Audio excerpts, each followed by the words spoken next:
नमस्कार मित्रों, खेल और खिलाड़ियों की आवाज़ खेलपथ में आपका हार्दिक स्वागत है। मित्रों, भारतीय सनातन संस्कृति में गुरु को ईश्वर से यानी भगवान से बड़ा दर्जा दिया गया है। लेकिन दुख और अफसोस की बात है कि हमारी हुकूमतें इन्हें अकुशल श्रमिकों से भी गया गुजरा मानती है।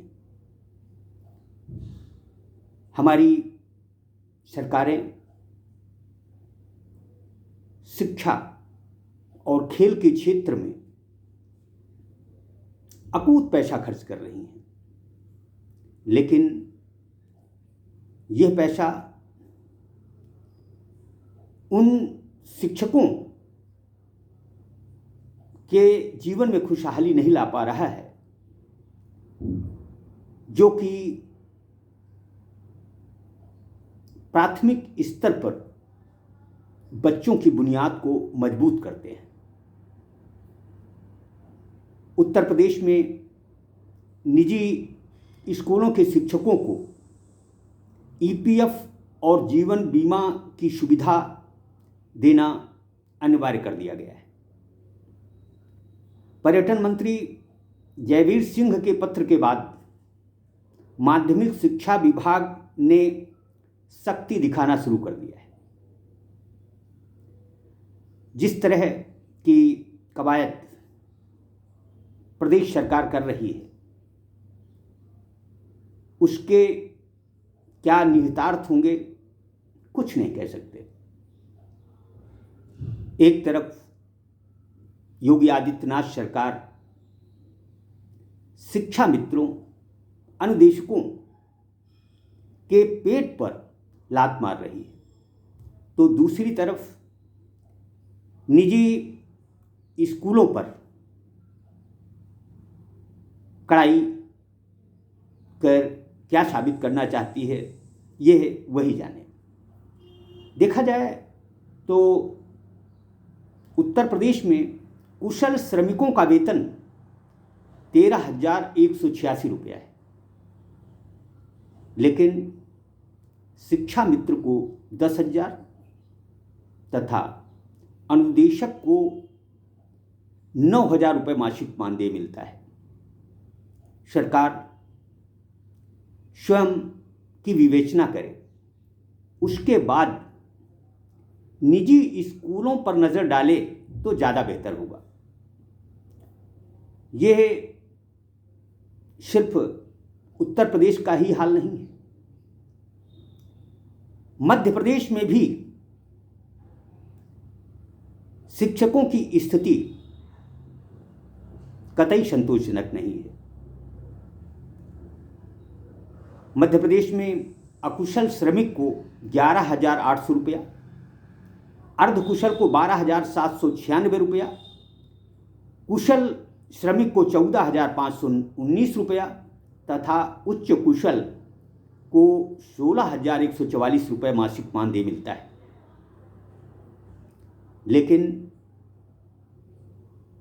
अतिथि शिक्षकों की मध्य प्रदेश में स्थिति क्या है, यह बहुत ही दुखद है।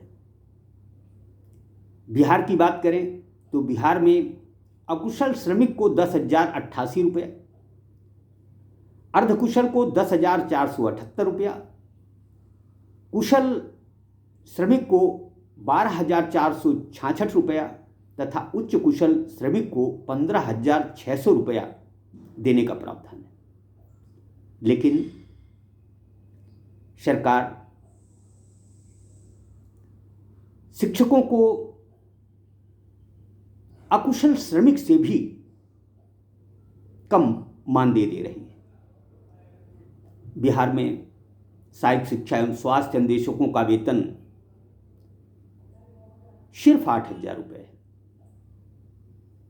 योग प्रशिक्षक 250 रुपये प्रति सत्र काम करने को मजबूर है, उसमें भी आधे से अधिक पैसा उनका आने जाने में खर्च हो जाता है। अब यह सोचने वाली बात है कि जब हमारी हुकूमतें सम्मानित शिक्षक, शारीरिक शिक्षक, योग प्रशिक्षक का सम्मान ही सुरक्षित नहीं रख सकती, तो ऐसे में शिक्षा और खेल के क्षेत्र में हमारा समाज, हमारा देश आगे बढ़े भी तो कैसे बढ़े। दरअसल जिस तरह से शिक्षा और शिक्षकों का मजाक हमारी हुकूमतें बना रही हैं, इस पर यदि समय रहते ध्यान नहीं दिया गया तो बेपटरी शिक्षा व्यवस्था रसातल को चली जाएगी। हम लाखों युवाओं का जीवन आखिर कब तक बर्बाद करते रहेंगे। राज्य सरकारें सुशासन लाने का, रामराज्य लाने का भरोसा देती हैं, लेकिन जिस तरह से शिक्षा मित्रों, सहायक शिक्षा, स्वास्थ्य संदेशकों, योग प्रशिक्षकों, अतिथि शिक्षकों के साथ मानदेय भुगतान में भेदभाव बढ़ता जा रहा है, उससे यह कैसे माना जाए कि शिक्षा व्यवस्था पटरी पर आएगी, खेल व्यवस्था में सुधार होगा। दरअसल सरकारों को पढ़े लिखे युवाओं के मनोबल को तोड़ने की बजाय उनका मनोबल बढ़ाने की ज़रूरत है। हम यदि एक सम्मानित शिक्षक को अकुशल श्रमिक से भी कम मानदेय देंगे तो उसका गुजारा आखिर कैसे चलेगा, उसके बच्चे कैसे तालीम हासिल करेंगे, यह सोचने की बात है। हम निजी स्कूलों पर ही नहीं, शासकीय स्कूलों की तरफ भी नज़र डालें। ईपीएफ, जीवन बीमा की सुविधा देना अनिवार्य है, होना चाहिए, लेकिन मानदेय में विसंगति भी दूर किया जाना सरकार का दायित्व है। आखिर 7,000 रुपये, 8,000 रुपये, 9,000 रुपये, 10,000 रुपये में महंगाई के इस दौर में कोई युवा अपना व अपने परिवार का गुजारा कैसे कर सकता है। यह बात भी यदि हमारी हुकूमतों की समझ में नहीं आती तो इसे देश का, राष्ट्र का दुर्भाग्य कहा जाएगा। जय हिंद, जय भारत।